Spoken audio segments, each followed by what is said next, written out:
good morning, good afternoon, and a very good evening to you. The gun up here with a tube. Hope you're well today. Hope you are feeling grand. I know it's when you want. I don't know what happened to my voice then, but hey, moving along. Okay, today's video is about the wow factor, and this is something I've wanted to talk about and make a video on for a long time. Because this is something I experienced when I worked in Old Hat, and this is something I've experienced firsthand, and I'm sure quite a lot of us have done this at some point. Okay, so what is the wow factor?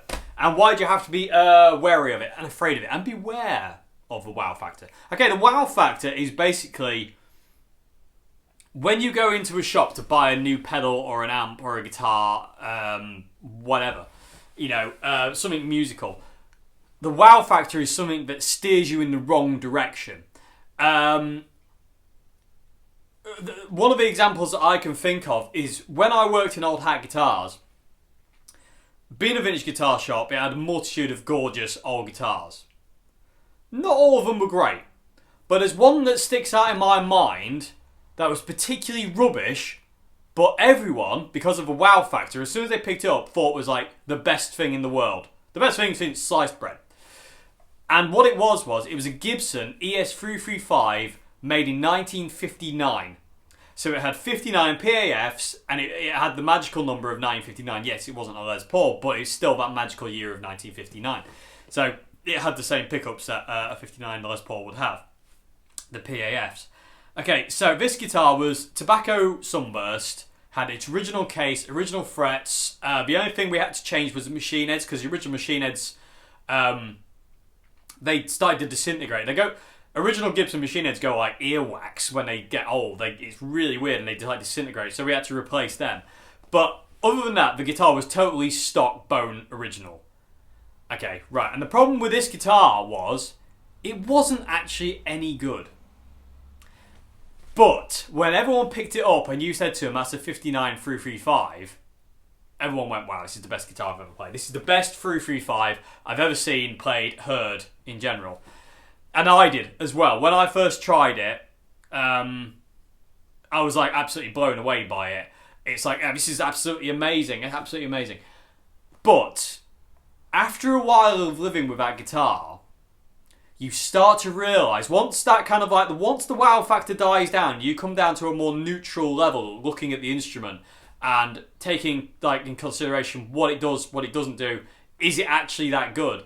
You start to realise a lot of faults with the guitar won't stay in tune, no matter how hard you tried. The action was always crud. It was a terrible action. The string heights were just everywhere. It was, I don't know what happened to it in its life, but the bridge was a mess. And you could never get it, I could never get it intonated at all. It was always slightly out intonation-wise. It was always flat. I remember it was always being flat. So it wouldn't stay in tune very well. It was always flat. You couldn't get it properly intonated. So whenever you kind of played along with other people without the wow factor, it always sounded out of tune. So I was like, well, this is weird, because I was a few times I was playing on it and I was like, it doesn't sound right. It just always, you always had to like make it, tune it up a bit. You always had to make it feel like it was sharp for it to play in tune, because it was always a bit flat. And because of this, it wasn't actually a very good guitar, but the wow factor stated it was because it was a Gibson from 59 and it's got to be good. Not necessarily. This guitar was absolutely terrible, but you handed it to anybody who walked in that shop, they immediately said this is the best guitar I've ever played, when it wasn't. It's because the wow factor makes you see things on in a kind of weird kind of tinted way. Well, tainted way, sorry, not tinted. A tainted way. You know, it's not, you're not seeing reality. What happens is when somebody brings a guitar out like that, or any guitar for a you might want, the adrenaline in your system starts going and you get really amped up and hyped up and you're like, oh my god! And that taints the view of the actual instrument. So this 335 that everyone thought was amazing, after a while you start to realise that actually no, it's not. It's actually quite poor. It was built well, but it actually played like rubbish, and the pickups were terrible. We had a couple of reissue 335s that sounded immensely better than the 59. The 59 was very muddy. It always sounded like it was like this. And it's really weird how everybody who walked in the shop, and I mean everybody who walked in that shop, thought that guitar was the best thing since sliced bread. But it really wasn't. After a while, you started to understand that this guitar isn't everything it's be. So if you were to go into that shop and buy that 59 and go home with it, you might all of a sudden a week down the line go, this isn't actually as good as it was in the shop. And that's literally because of the wow factor. And the wow factor is scary. And the same thing goes for any level of buying a guitar, budget to super expensive. If you're after a Sunburst Stratocaster and you go into a shop and regardless of what it is, you get drawn to this specific one, you could get it in the shop. It could be amazing. You could get the wow factor, the adrenaline's pumping, so you play really well because you've got the adrenaline going. You get it home, but adrenaline wears off, and all of a sudden you're like, I can't play this guitar very well. I could play this really well in the shop. Why can't I do it now? It's because you haven't got the adrenaline rush. You haven't got the wow factor, like, you know, making it appear better than it is. Because the wow factor can make things sound better, feel better, it makes you play better. It's really weird. It's really creepy. But it's not a 100% representation of what the instrument is. And this is why I always say, when you go and buy a guitar, you have to go by how it feels and how it talks to you. Because going by the wow factor alone will not get you the instrument that works for you. And this is where sometimes you have to sacrifice certain aesthetic things on a guitar because. An example for me would be the Revelation, the RTL 59 that came recently. I don't like Cherry Sunburst Les Pauls. I never have. My third ever guitar, which is there, my Epiphone Les Paul, I wanted a gold top. You know, I didn't want the burst. I wanted a gold top. I'm a gold top. Gold tops are my favourite Les Paul of all time. I absolutely love gold tops. Gold tops with dark back, I am in love. I used to own one, and that went, and that's another story. But that doesn't really make any difference. But I wanted a gold top, but I got that. And as much as I love that guitar, I'm pretty sure I'd have probably loved the gold top more. But anyway, the fact of the matter is, going back to this RTL, because I'm tangent-id, back to the RTL 59 by Revelation that came recently. Because people requested me to review it, when they sent me it, I requested the 55, the black custom. Because I wanted to try that. And I had my views on buying that guitar. Because I was like, I really want that guitar. I love the look of P90s on a black Les Paul custom with gold hardware. So I was set on the fact that I'm going to love that one. The 59, I'm going to demo. I'm sure it's going to be awesome, but that'll be the one that's going back, and I'm pretty sure I'm going to end up buying the 55. And things just got flipped on their head. Because as soon as I took... The first one I took out was the 55, and I was like, whoa, I had the wow factor immediately of this guitar. I was like, wow, this is amazing. The neck just feels gorgeous. Everything about it was amazing. Gold hardware, black double bound body with two P90s, plugged straight into the Boss guitar, and I was like, this is absolutely amazing. And in all fairness, I wasn't that bothered by the 59. I just wasn't, because I'm not a big fan of Cherry Sunburst Les Pauls, and I wanted to look at the 55. Anyway, after about 5 minutes of playing the 55, I thought, oh, I'll get the other one out now. And literally, I took it out and I was like, oh, it's usual Cherry Sunburst. I liked the carve. I was like, oh, the carve on it is really nice.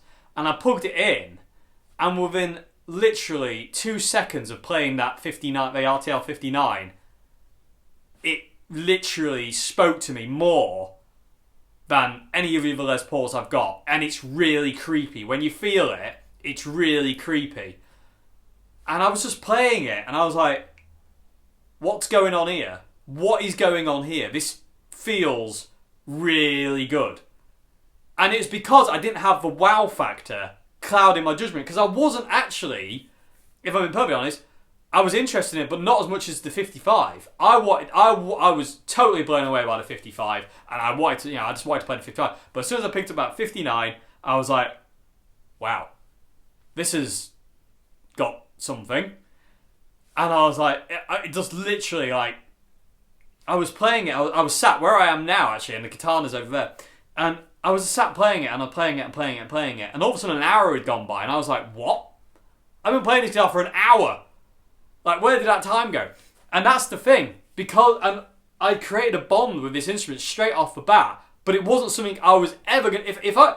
If I was to go into a shop and there was the black 55 and then there was the 59 behind it, I would have picked the black one down. I would never even bother to pick the 59 up. And this is where going to a guitar shop and trying loads of different instruments of the style you want, whether it be a Les Paul style, Strat style, Tele style, 335, big hollow body, a Gretsch, Duo Jet, or whatever style you want. This is where trying everything you can is really important, because you need to try everything to be able to you need to find that one that bonds with you, that speaks to you. Like I say, the 59 knocked the lemon drop off the top spot for Les Paul style guitars. The lemon drop is hung up in the cove, and I literally haven't played it since the 59 came. Or have I? I think I've played it once. I played it for the comparison video. I can't think I played it after the comparison video. The 59, it just took over. The lemon drops just hung on the wall looking a bit forlorn. But I still love that guitar, but not as much as I love the 59. Because I didn't have the wow factor on the 59, that's what made it the guitar. You know what I mean? So beware of the wow factor. When you're going to buy a guitar, don't necessarily go straight for the one that appeals to you. If you're a John Frusciante nut, don't go straight for the Sunburst Stratocasters. If you're a Jim Hendrix nut, don't go straight for the cream Stratocasters with big headstock and a maple neck. Yeah, it might not be the guitar for you. We are swayed by our heroes' guitars, and that's just the way that is. I am swayed by certain Strats, like Sunburst Strats and white Strats, and that, and I'm proper swayed by them. But you know, you've got to be aware that, like, you know, that might not be the guitar for you. You might go into a shop and buy a guitar that looks like your heroes, but you get it home and the wow factor wears off, and you're like, arg. So I just wanted to do a kind of quickish video on this because I feel this is really important when buying, and the same thing with amps as well. If you're a Jimi Hendrix fan, going out and buying a Marshall Super Lead might not be the best thing for you. You know, you might find that you might find that the amp that works for you might not even be a Marshall. You know, it might be the Boss Guitar, it might be a Black Star, it might be a Mesa Boogie, it might be anything. Trying everything you can is so important. It really is, because it makes you aware of what you like and what you don't like, and what speaks to you and what doesn't speak to you. And it's really important you feel the guitar. Not because it looks great, it's because it needs to speak to you on a higher level. You know, that guitar looks great, but it might not be. You know what I mean? The 59335 was next to, I have another example as well, which I'll talk about in a minute, but the 59335 is the best example I have of wow factor. And because it was a 59, everyone was like that, literally in its presence. Some people just didn't want to play it because it was a 59, but it was literally terrible. It really wasn't great. I could have literally, to that one guitar, I can literally think of 8 or 9 other 335s that we had in Old Hat, including Epiphones, that were better. Sounded better, looked better, played better. And it's really weird. The wow factor is a strange thing, and we all get cursed by it as musicians. We all get swayed by our eyes and wrong feelings, instead of actually kind of like going by what guitar we actually bond to. It's really weird. So yeah, I mean, like I say, the 59 355 is a good example of wow factor. And for me, the best example of the wow factor recently was the RTL 59 by Revelation. I just love that guitar. It sounds the way I want it to. It plays how I want it to. It does what I want it to do. There was always a thing with the Lemon Drop. Sometimes it wouldn't behave the way I wanted it to.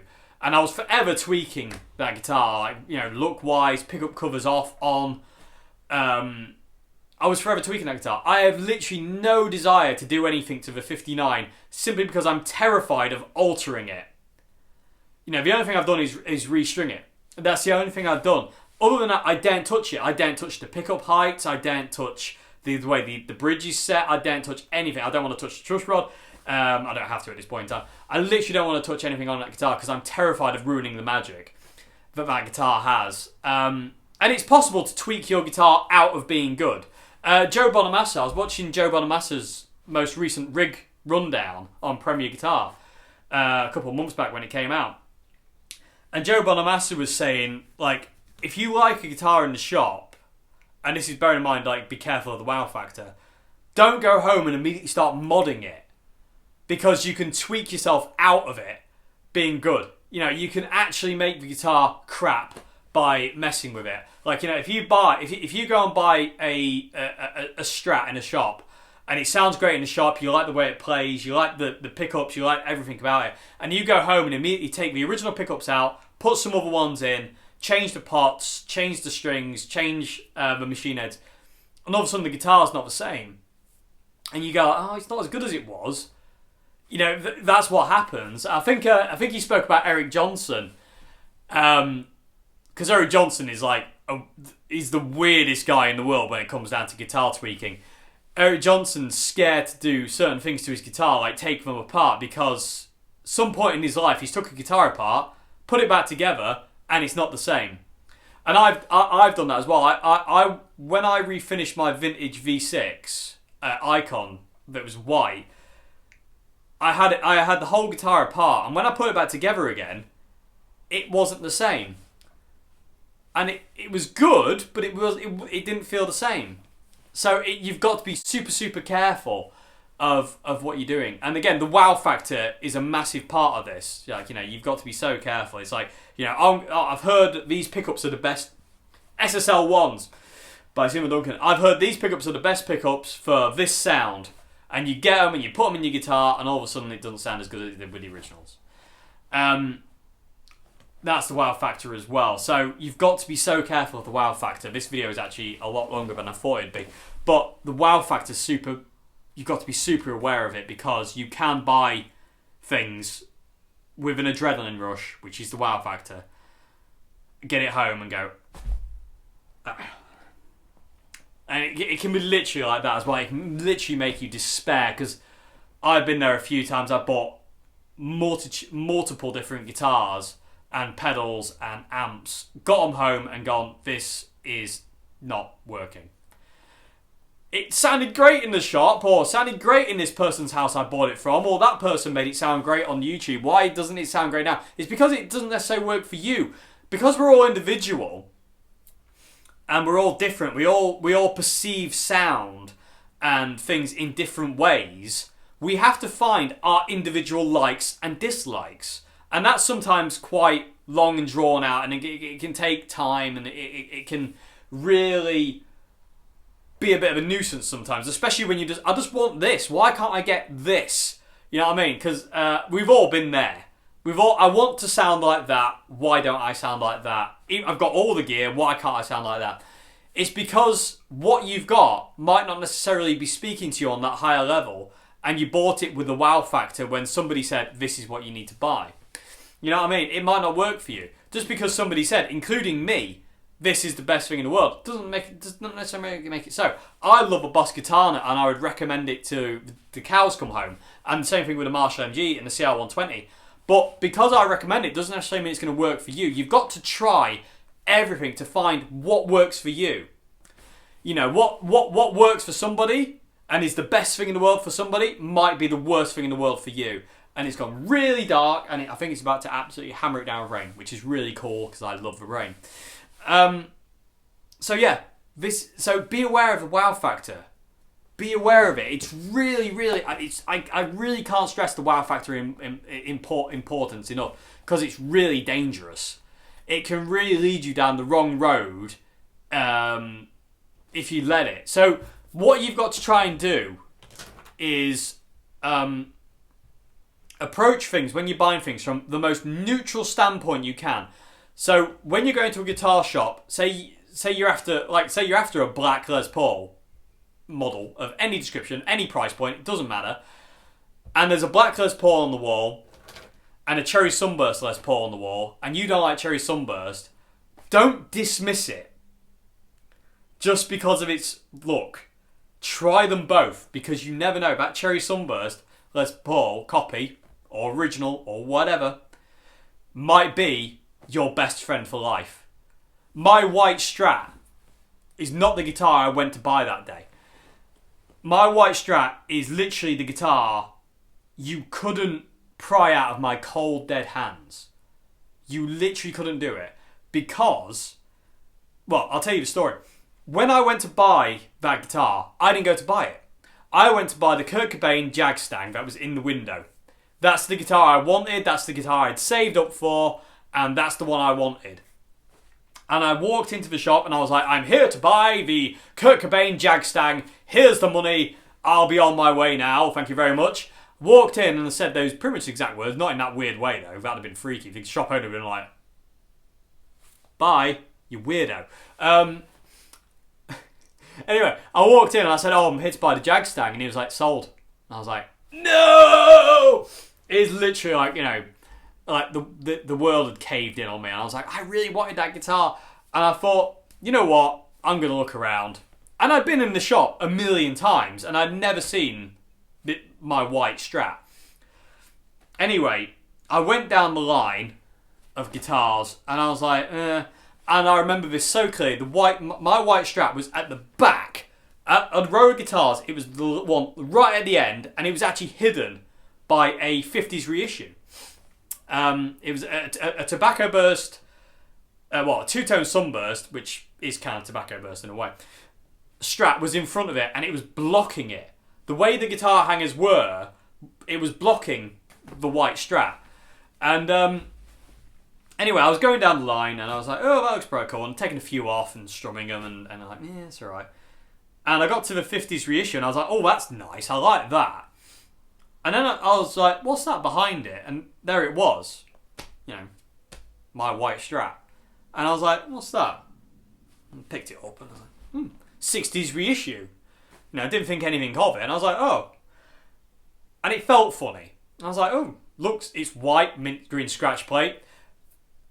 I had a thing at that point in time for white Strats, but I didn't have a thing for mint green scratch plates and maple. I wanted a white Strat like Jimi Hendrix's Woodstock one, maple neck, big headstock, white scratch plate on a cream body. That was the white Strat I wanted. So this wasn't rosewood neck, mint green scratch plate, Olympic white. Wasn't what I was after at all. But I saw it and I was like, I picked it up and I was like, little did I know at the time. And I was like, oh, can I try this? And it was like, yeah. So I went into a back and I plugged it through the house amp. And literally, the same as the RTL 59, sorry. Within a couple of seconds, I was like, I want this. I need this. This is something speaking to me on a higher level. And because I was so dejected from the Jagstang not being available, the wow factor was non-existent. I was like literally not even thinking about that. I was so annoyed. So I didn't have the wow factor of this guitar on my white Strat at all. And I plugged it in and I was like literally like, this is literally the best thing in the world. And it was actually over budget. I couldn't afford the guitar. It was like 50 quid over budget. Because I think the Jagstang was $350 and the white Strat was 400. I could be totally wrong with that, but it was something like that. Just, you know. And literally, I plugged it in and everything I did on it, it let me do. Everything I wanted to do on the guitar, it let me do it. And even to this day, it still does that. It's never changed. And I was literally like, after 5 minutes of playing it, I was like, I'm going to have this. This was my first actual, weirdly actually, yeah, this is my first guitar I bought without the wow factor. And lo and behold, it went out to be my number one guitar. Out of all the guitars I own, is my number one guitar. It's the one that if all the rest had to go, that would stay. That'd be my one guitar. That's my Rory Gallagher 61. That's my John Frusciante 62. That's my Jimi Hendrix Black 68. It's my 59 Peter Green Les Paul. That's my guitar. You know what I mean? When somebody says what's your favorite guitar, that's my guitar. It's like, overall. And I just went to the guy. I said, I'm gonna have to buy this. But I don't have any more money. Am I okay to put a deposit on it? And he goes, you can have it for the price of a Jagstang. I mean, unfortunately that man's no longer with us, but that man gave me my guitar. You know what I mean? And that was the start of it. You know what I mean? That's that. And that guitar became my best friend forever. From that point on. And it was because of the wow factor was not there. Because I was so depressed about the Jagstang not being available, I didn't have any adrenaline rush. I didn't have the wow factor. I wasn't seeing everything through a tainted view of, I was seeing things for what they were. And that literally was it. I was sold. And that guitar, I bought it that day, I walked out with it that day, played it all day, slept with, that night I slept with it next to my bed. It wasn't in the guitar rack, it was next to my bed. And the next night it was asleep. It was asleep. Yeah, that sounds a bit strange, but that's the way I see it. It's a bit weird. But it was next to me again, and I can count multiple times I have fallen asleep playing that guitar, or I have actually, it's always been close to me, that guitar. Even through the darkest points of my life so far, that guitar has been there. Not some of my darkest points, because it wasn't there when I had another thing, but that's another story. But it is literally the guitar I weight others by. If a guitar doesn't feel or sound like that one, I am not interested. I don't care what it is. It has to be like that guitar for me to go, yeah. It has to speak to me on that level. It can have a different neck shape. It can have a different fretboard profile. It can have different frets, different pickups. But if it doesn't speak to me on the level that that white one does, I don't want it. I don't care what it is. I have played some master-built John Cruise replica Strats that literally you couldn't have traded me, because I just don't think it was as good. You know, and it's only a Mexican 60s reissue. You know, I think they were called like a classic. But it's, you know, I got that guitar and it worked because of no wow factor. Yeah, I keep saying that. It might be getting a bit boring now. But yeah, so anyway, I'm going to wrap up this video now. I think I've spoken enough about this. But I'll just say, be aware of the wow factor. Be careful of the wow factor. It can make you make silly decisions when buying amps, pedals, pickups, guitars, strings, plectrums, patch leads, anything. It can make you make the wrong decisions. So be really careful. And even outside of music as well. You know, the wow factor is present in everyday life to everyone. And you've really got to be careful of it because it can make you make wrong decisions. So just be aware of it, people of the tube. It's very, very scary. People of the tube, now I want to know your stories of the wow factor where it stirred you wrong. So let me know in the comment section below what was the wow factor made you buy that you wish you hadn't, and you were like, worked in the shop or worked in somebody else's house or somebody else recommended, you get it home and it just doesn't work. You know, let me know in the comment section below what that is, and you know, that thing, because that's what it is at the end of the day. I don't know if everybody calls it the wow factor, but I always call it the wow factor because in Old Hat, when you would bring out a guitar that was like absolutely amazing, people would go, wow. Yeah, so I thought, it's the wow factor. I coined the phrase. I don't know if it's a common thing, or I don't know. One sec. Sorry about that, everyone. That's actually the RTL 55 by Revelation, Going Home, which is a guitar I didn't think would go home. Is actually going home. So yeah. So thank you, Revelation, for loaning me that guitar. But the 59 is just the thing for me. Anyway. So yeah. Anyway, like I say, let me know your wow factor story in the comment section below, and I hope this video has been informative. It's been a lot of talking, and I do apologise if it has been a lot of waffle, but I hope it, you know, it's brought a few things to the surface about the wow factor and how important it is to be aware of it when buying anything musical or anything in general, really. You just got to be really careful of getting kind of like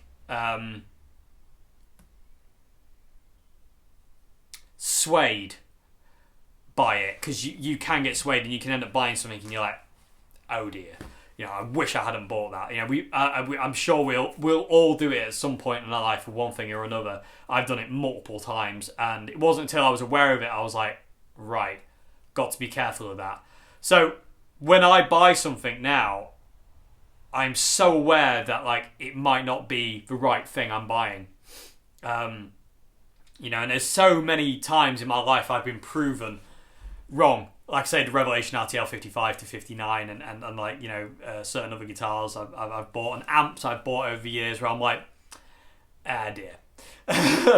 So yeah, people of the tube, let me know your story in the comment section below, and I hope this video has been informative, and I hope I haven't waffled on too much, but I probably have. So I do apologise for that. It was only supposed to be like a 10-15 minute video. That didn't happen. I think I tangent as well, but that's okay. Okay, so thank you very much for watching, everybody. I hope you have a great weekend. I hope you have a great morning, afternoon, and good evening.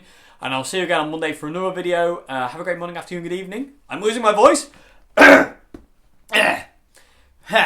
losing my voice totally. So, goodbye now, everybody. Thank you very much for watching. Goodbye now.